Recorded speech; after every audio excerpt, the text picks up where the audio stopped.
Harming who? A Dvar Torah for Parashat Naso.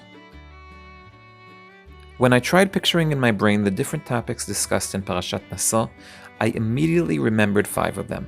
The parasha begins with the completion of the roles of the Levite families from last week, ends with the sacrifices brought by the leaders of the tribes, more than half of the parasha, and in between I remembered the existence of Parashat Sotah, Nazir, and Birkat Kohanim. The 2 bits that I didn't remember were the commandment to send the unclean from the camp and the psukim that dealt with the Korban Asham, which according to many commentators, but not all, deals with the stealing from a ger, a convert. This was the point where I decided that if there are verses in the Torah that don't come to mind during a mental recap, it's time to prepare a video about them. Maybe that way they'll establish a permanent hold on my memory. The point I'd like to focus on appears in Perek Hey Pasuk Vav, where in presenting the Korban Asham it says, "A man or a woman who shall sin from all the sins of man lim'ol ma'al b'Hashem." Since the word ma'al is translated by Google as embezzlement, a word with too many syllables to be of real use, we'll have to check what the commentators, same amount of syllables, had to say about it. The actual meaning of the word ma'al is explained in Sefer Vayikra, where Onkelos translates to lie. Rashi explains that me'ilah means change. Ibn Ezra says something that is covered, like the word me'il, coat, and Rabbeinu Bechaye, who teaches that me'ilah is intentional.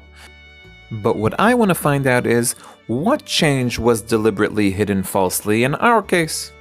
Rabbi Yosef Bechor Shor and Ramban explain that although the verse discusses robbing from another, the me'ilah aspect is the fact that the mo'el lied under oath. Malbim explains the rationale behind this view. He who only harms his friend for selfish reasons does not explicitly mean to dishonor Hashem. On the other hand, he who swears falsely in Hashem's name has chosen to defile Hashem's name. Rabbi Yaakov Baal HaTurim in his short commentary explains that the problem is that he who perverts the judgment of a convert is as if he perverted Hashem's judgment, and the reason for this, according to Rabbi Ovadia Sforno, is he robs him in the name of the God whom he has come to join.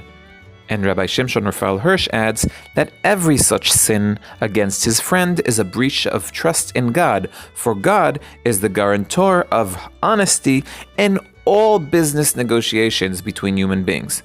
Although the difference between these interpretations is evident in the question of the identity of the human who is being mistreated, what they do have in common is the perception that harm to man is in itself an attack upon God. But this isn't where the discussion ends. Just a few verses later, while introducing Parashat Sotah, we encounter again the phrase Uma'ala bo ma'al concerning a woman who isn't faithful to her man.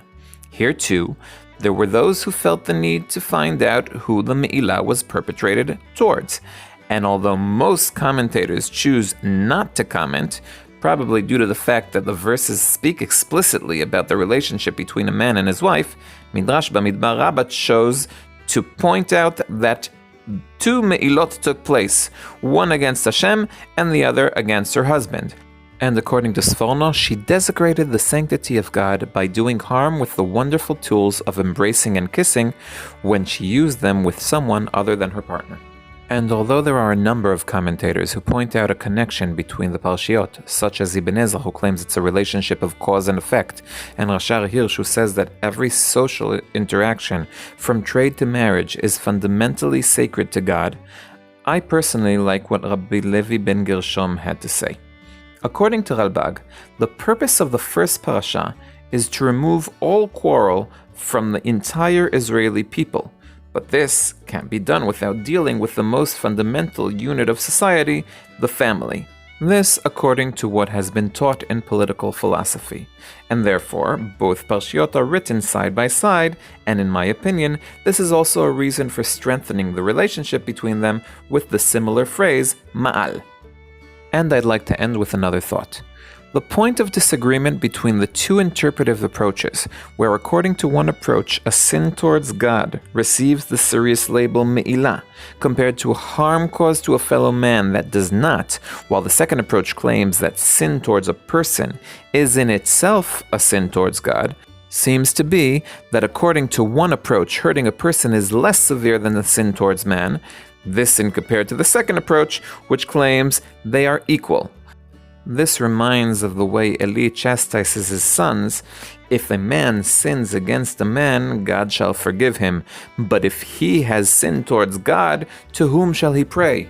But at second glance, one might argue what a good friend of mine once said.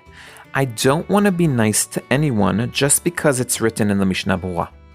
Looked at from this point of view, the reason why commentators think that the harsh definition of Me'ilah should only be used in regards to relationship between a person and God is because when it comes to harm done towards one's friend, if one isn't a sociopath, it's fairly easy to recognize the fact that harm is being done.